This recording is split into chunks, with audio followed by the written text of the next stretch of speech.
Good morning and welcome to the National Newspaper Publishers Association's Let It Be Known. It is Monday, June 20th, 2022, and we are a day closer to the U.S. Supreme Court's ultimate decision to overturn Roe v. Wade. Also, just who are the American Muckrakers PAC that have taken down Rep. Madison Cawthorn and now have put out unsubstantiated but salacious allegations about Rep. Lauren Boebert. And also the Poor People's Campaign, the Poor People's March brought out thousands to the nation's capital on Saturday. Will President Biden and others listen to the plight of the poor with William Barber leading the charge? Let's discuss that more this morning with Cheryl Smith, the publisher of the Texas Metro News, the Garland Journal, and Messenger Media, journalist O'Shea Boyd, and of course, James Wright of the Washington Informer. Good morning, everyone. Good morning. Happy and James, we always say ladies first, but this time I'm going to start with you. American Muckrakers PAC or Muckrakers, I don't know how you say it, but who are they, James? Well, it's a group of people who are very concerned about the governance of our country. They're concerned about some of the people who have been elected to Congress, and they're concerned about the tone that is going on in Washington right now. It's really a relatively new group in terms of years, but what they want to do is they're sending out information about some of these representatives. Their recent target was Representative Madison Cawthorn in North Carolina, who lost his primary, by the way, based on a nude viral video. And he said that he had been invited to Washington parties where there was drugs and sex and all that kind of good stuff. And now they're focusing on this Lauren Boebert of Colorado, who she's just outrageous at some of the things that she does. And they're saying, among other things, and Stacey, you can go into further detail, but the point is they're talking about these people. They're not good legislators. And they're focusing on the personal attacks, which I kind of have a problem with, but I'm watching the developments interestingly. Cheryl, we know the rumors about that they created anyway, based on their reporting about Representative Boebert. But where did they come from, and what really is their intention here? To distract us, another distraction, just like the conversations about, I said I wasn't going to say it yesterday but the distraction of CRT. These are distractions that take our minds off of some of the real issues. And while folks can celebrate what they're doing now to those legislators, what happens when they turn it on you? Because they're going for everyone, especially those who they feel are not doing what they want them to do. And there are other ways to go for them. But some of the things we're concentrating on really are just a distraction for me. And I tend to say, let's focus on some of the real issues. What are they legislating? What are their voting records? And thankfully, I came up in a time when there were not cell phones, because I'm sure I probably did something I wouldn't want a picture to show up about. And we have to be really careful. We have to be really mindful of the people, the forces out there that are setting the agenda for us. And that's why you mentioned Reverend Barber. And we were focused on, even they focused on Juneteenth to take our minds off of the Poor People's Campaign. And the Poor People's Campaign has been trying to meet with Biden forever, meet with the president forever. He met with Mrs. Opal Lee, who's right here in my backyard, literally. And she, and that was good, but that's a good, warm and fuzzy. Well, they're trying to make it warm and fuzzy, not to deal with the faces that we have to look at every day, who are suffering because they're poor and disenfranchised. Yeah, and certainly we intend to talk about that this morning. O'Shea, the thing with this PAC, though, they want to, at least what they're saying, they want to strike fear in certain representatives' hearts. They rely upon contributions from donors to fund its investigations, its research, and advertising, and publications, and more. They're saying that these folks, like Cawthorn, like Lauren Burbert, are not in the best interest of the people to have them representing them. Now, many might agree with that. Yeah, many might agree with that, but I'm a little leery, and I say we should be cautious when people come up with unsubstantiated claims, because anyone could make a claim about anyone, and and like was just said, if they're coming for you, for this person at some point, how do you know they won't come for you later? The people that we like. And again, I was thinking about some of the claims I heard about Representative Bobart, and just thinking about, man, I'm glad I never decided to run for public office, because I what luckily I haven't done much dirt, what I consider dirt, but they'll pull up anything, and it's just like, yes, we need to have people actually give us the facts about what these representatives are doing, these legislators are doing but yeah, it just makes me a little nervous, leery, the idea that you can just attack people nowadays. The way things are done nowadays is just, I think it's a little untoward. I think civility has already left uh, politicians in so many ways. They're not civil anymore. We saw that. We saw what's happened January 6th. We saw the whole hang Mike. We see how they talk now on the floor of the House and the Senate. And now we have PACs going after people in such a way. I mean, they destroyed Mass and Cawthorn. They did that. But do we want them destroyed in that way? Because it has a ripple effect. It sets precedent. It can keep going. And that's my concern. Because, Lord forbid someone Black get up there and they start attacking someone Black. Then we're all, oh no, but we were okay when it was people we didn't like.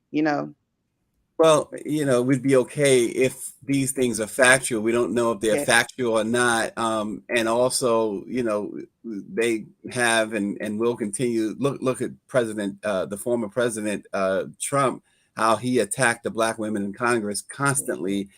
So, it is one of those things where, no, it's not a situation where we're just looking at, well, good, they're attacking this white woman. No, they made it a history of attacking Black Congress people, particularly, like I said, Black Congresswoman, that the former president made a point of doing that. And Boebert and others in Congress have attacked particularly the Black and Congresswomen of color on a regular basis, even confronting them outside of the building, what is it, the Capitol building. So we really know that happens all the time. But to your point, though, we don't, and to Cheryl's point, we don't want to be distracted by these things. James, I know that's one of your things too, not to be distracted. But tell us a little bit more about this Muckrakers PAC, because again, Oshia is right. They may decide at some point, and probably will decide at some point, to go after somebody like Sheila Jackson Lee or Auntie Maxine. So talk about them a little bit. Who exactly are they? Well, they're really an outgrowth of a movement that started, and I have to say this, in 1980 when Ronald Reagan was elected president. Do you remember Nick PAC? Nick PAC was back at the time when these conservative people started attacking liberals, and based on their liberal philosophy. But then it got into some personal things, and it got worse during the 80s. As a matter of fact, and Stacey, you just talked about Black lawmakers being attacked, but you have to also understand that Black mayors and Black leaders were attacked during the Reagan administration. So this is not new. This is a more sophisticated outgrowth of that. This organization is just, like I said, it's this ad hoc organization, really. They're legal now, that they're focusing on the right wingers, but they're going to come around to the moderates, and they're going to come around to the liberals, because I think what these folks are really is they're very well dressed up anarchists. They don't want to see our country move forward, and they want to see it torn apart. And they have donors, and they have people who give them money in order to do this. So they create this kind of outrageous things about Cawthorn and in terms of Boebert. And I certainly wouldn't defend those folks. But let me just say this: if you're going to attack folks like that, you have to attack them on the issues, and you can win on the issues, and you can Easily, win with those right? people. But they're not doing that. So I think what these folks need to be investigated. And even though they're, like Cheryl said, they're doing, the folks we don't like, they're going to turn around. They may turn around and go against the folks we like. Yeah. Well, it's interesting, Stacey, because they're saying a lot of them are Democrats. They're saying they're led by the Democrats. And I could think of a lot of things the weak Democratic Party could be doing. Yes. A lot of things that they could A lot be of doing, things. uplifting and things. And I've seen that they've been a major distraction. They have been endorsing in primaries, which is totally wrong, because they pick who they want and try to put all their money behind them. And it has been to the detriment of Black candidates. So we have to be really careful. And I just could think of what they're spending their time and efforts on. They could be fighting for some of the things that we think are important. Well, they could actually get on the message, have a message like the Republicans do that actually is solidified. Everyone says the message over and over and over. I mean, there's so many things. Democrats look so weak, and they're so separated. They don't look like they have unity. Why don't they work on that? Those things will make a huge difference instead of attacking people and unsubstantiated claims. And I wonder too about the context of these claims. Are things happening as a joke, as a picture being, we need context. Things happen and we don't have any kind of context. And that's a problem too. I think that should be a problem for us as a nation when we look at a picture. And because I remember with Madison Cawthorn, there's a picture of him, and and the story behind it was a different story than what was presented. And that makes me nervous. That makes me nervous because anyone can take a picture and use it against any of us at any point in time. We be concerned about how we as a nation allow things to happen for democracy's sake. Let's say this though, with the Cawthorn picture and that situation, Cawthorn did come out and admit that that was actually authentic. But the members include David Willer. He's the president and co-founder of the PAC and is a 30-year veteran of executive leadership in the event management industry. He's also the CEO of International Higher Education Group LLC. He's based in North Carolina, which it's the same address for his American Muckrakers PAC. And Colonel Mo Davis is a retired U.S. Air Force person and chairman of the advisory board of the PAC. He's the co-founder, and he's been the director of the Air Force Judiciary and also served as the chief prosecutor of the Guantanamo military. And then last is Paul Reed, who is a best-selling New York author and journalist and a past Republican candidate for the Massachusetts House. So those are the three main guys who make up this PAC, as just to clarify who they are. But let's move on, Cheryl, because as you said, we don't want it to be a distraction. Roe v. Wade, we know that the Supreme Court any day now is going to basically come out with the actual ruling. Not that the other one, they've admitted that the other one was authentic. The release, the leak was actually authentic. But Cheryl, as we get closer to that, there's a published report that said progressive prosecutors around the country are declaring that they won't enforce some of the most restrictive and punitive anti-abortion laws in these GOP-led states. The district attorneys, Cheryl, as we know, they have a lot of latitude. What does this mean that when you hear that many district attorneys are not going to abide by this ruling? Well, we're going to be fighting a long time. We are even whatever the decision is, we're going to be fighting, because those who are against Roe v. Wade, they're not going to give up, because numbers say it's not a good thing for them to give up, because they need to be fighting. And if Democrats remain weak and folks, and they don't get out the vote like they need to get out. We're going to be addressing this again and again. But I say hats off to those who are in a position to decide whether they're going to try cases, because we're going to have a lot of, this is going to be a health issue, a serious health issue, because people are still going to want to have abortions, and some of them are going to do whatever they can. So I see it being a real health issue, and we need for district attorneys. But again, it goes back down to the vote, because you have people who are voting a certain way on issues, and next time when it comes around for them running for re-election, guess what? They get booted out. Yeah.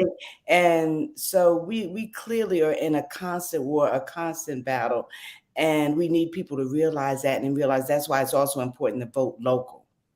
Yeah.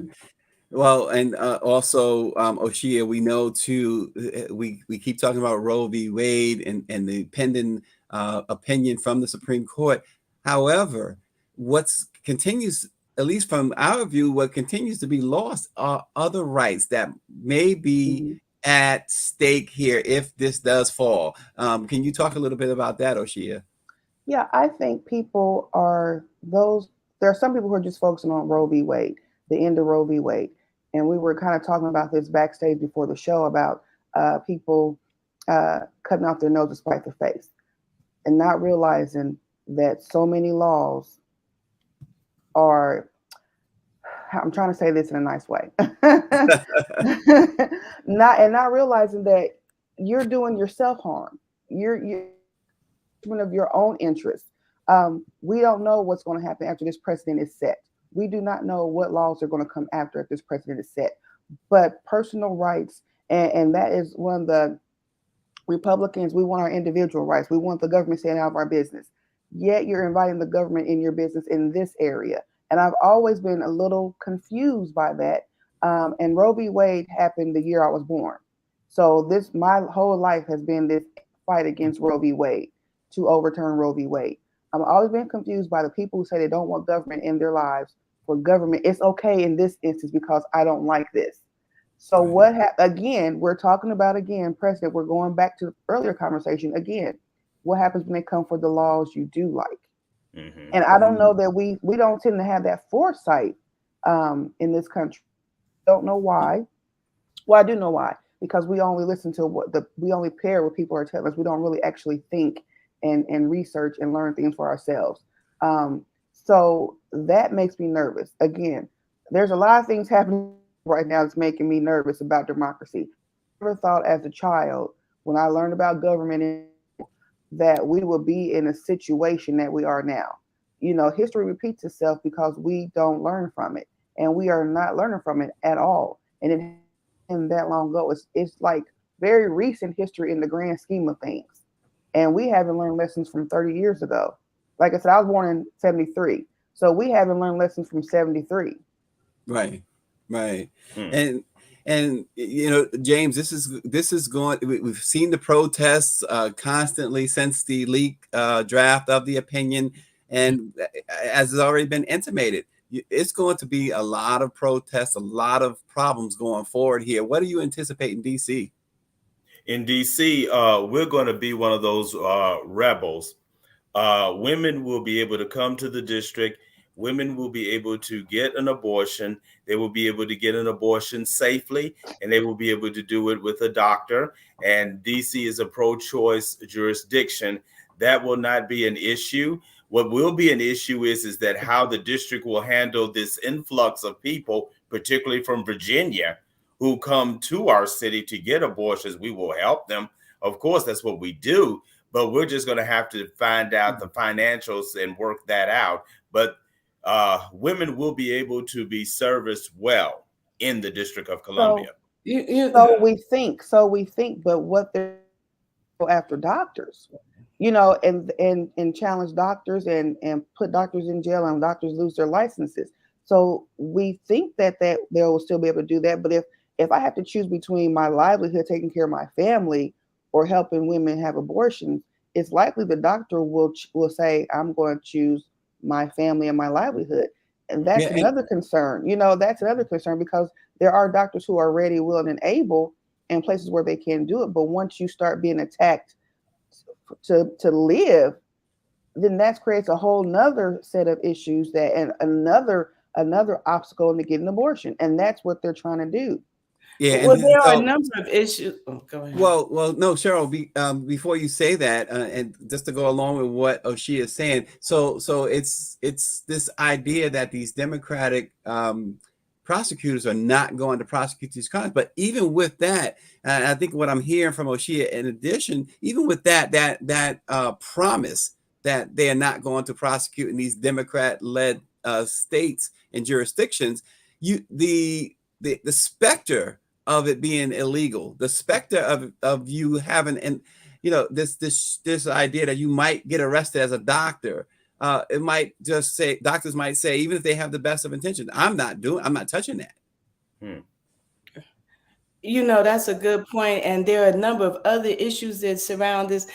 Anti-abortionists are extremists. Mm-hmm. We're not just talking about livelihood. We're talking about bombings. We're talking about the killing of doctors and workers in clinics. That's something that's a consideration. And James, you mentioned outing folks. Are we outing people as a whole or individuals? Because we don't want women to become targets because of this. And then we also have to consider, we're saying Washington, D.C., folks can come there and get one. But I really believe, just like with a lot of things, you can look at what's happening with right now with us getting stimulus checks last year, and then look at the cost of things this year and how they balance out. And I just really wonder if it will become cost prohibitive for some and still be an issue, a health issue, because the silly www.google.com can tell you how to do almost anything. And some people are going to resort to that. Yeah. Well, the Poor People's Campaign was in Washington, D.C. over the weekend. It was established in 1968 by Dr. Martin Luther King Jr. King wanted the Poor People's Campaign to highlight the need for economic equality and social justice. He wanted to help poor people by demanding the means for basic necessities. And in 1967, Dr. King said the Poor People's Campaign would seek to demand jobs, unemployment insurance, a fair minimum wage, and education for poor adults and children designed to improve their self-image and self-esteem. And earlier, Oshia was talking about, and this is pre-going live, about the minimum wage, which is still awful, Cheryl and James and Oshia. But this Poor People's Campaign, Dr. Barber wants to meet with the president on this. Cheryl alluded to this earlier. Cheryl, why haven't the president met with Dr. Barber and the Poor People's Campaign? What do you think? Well, we need to ask all those who say that the Democrats have an agenda and they're following it, because there are a number of issues that are not being addressed. And so you do have to ask yourself why and what we need to be pushing for and calling and asking for, because historically we found that those in positions of power select who is more palatable to them to meet with. And they'll say, well, we'll meet with this, and this is not being negative, but this is, we'll meet with this good Negro over here.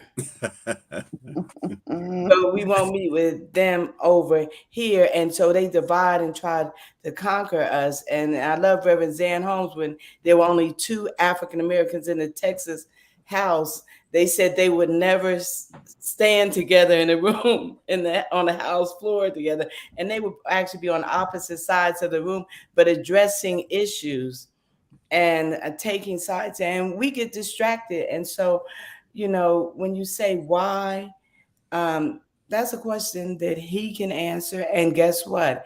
If Vice President wants to be president, she's going to have to answer it too.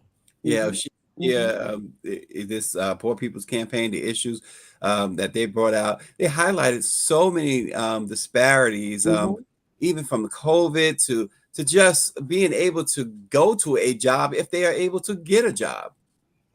Yeah, I was lucky enough to see Dr. Barber a couple months back. He came to Indianapolis So I got to actually see him, hear him speak, and see him in person. And man, just wow.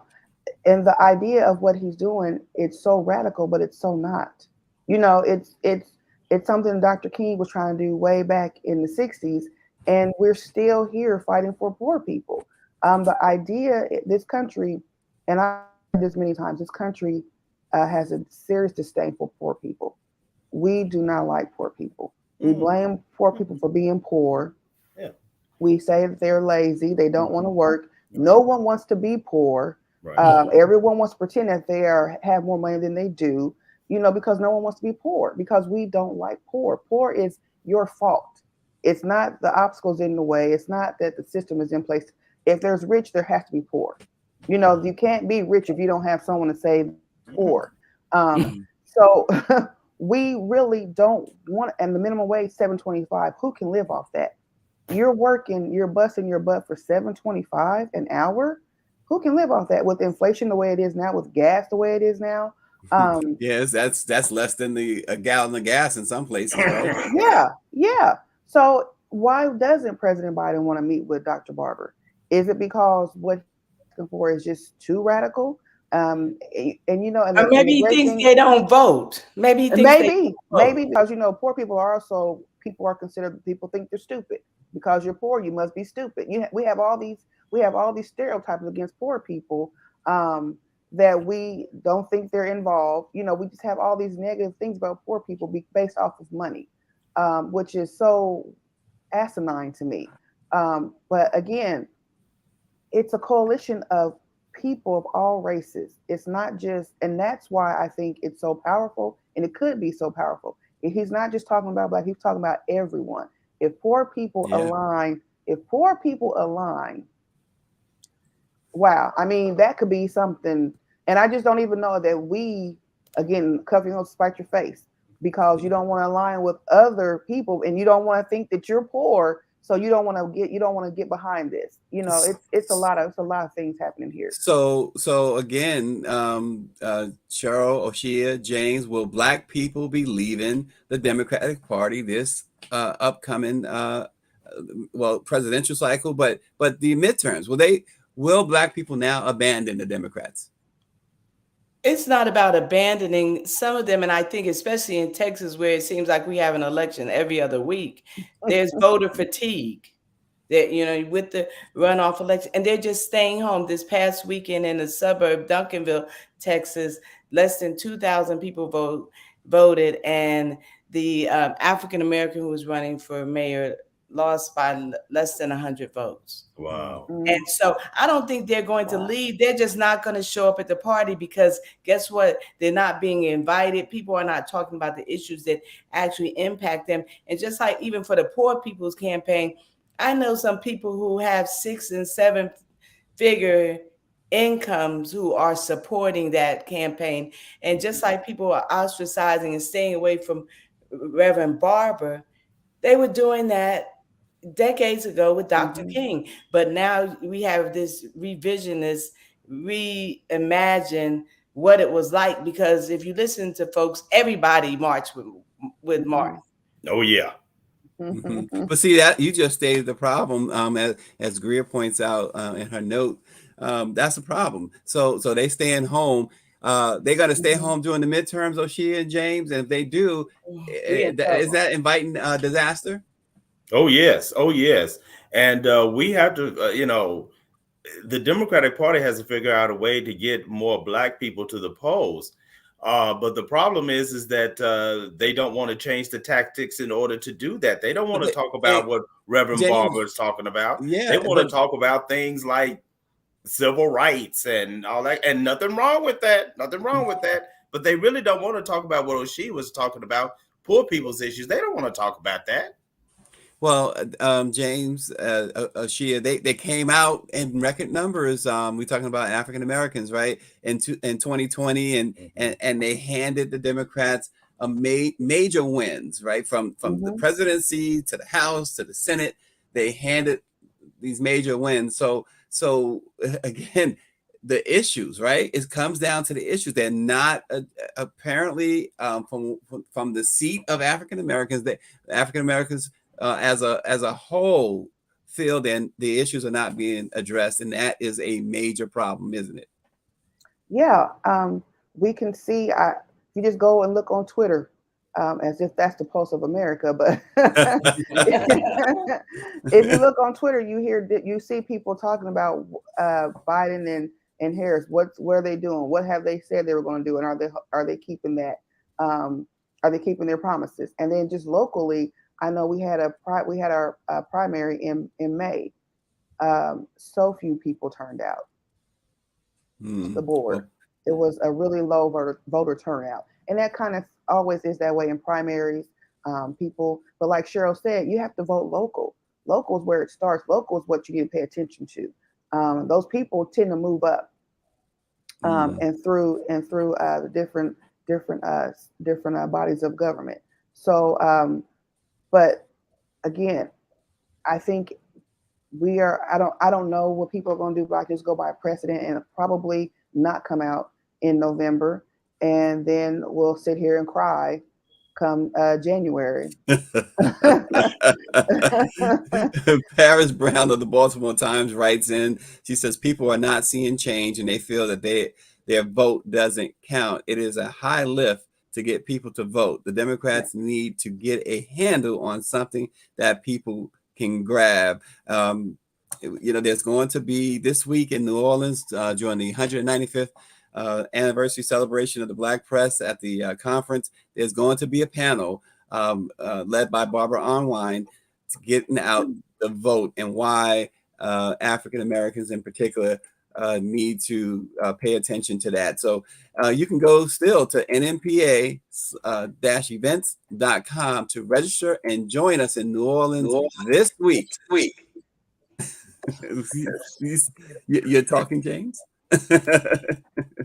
This week it's the 195th anniversary celebration conference. Cheryl Smith is going to be there. She can't wait, she said. So we are looking forward to seeing Cheryl. James is going to be there. She is just too busy for us. Oh, She's just too busy for us. I have a college orientation for my daughter. is she going to Florida A&M? No, she's going to school in South Carolina. Oh Lord! Yeah, she's a volleyball player, so she's not with you and Bobby Henry show. You and Bobby Henry, that's your thing. But thanks for joining us this morning. We really appreciate you, and we will see you in New Orleans. We got a special week for you. Stay tuned to Let It Be Known, and stay tuned to the Black Press of America. Lots to offer, lots to see, lots to know from the trusted voice of the Black community. Everybody have a great day.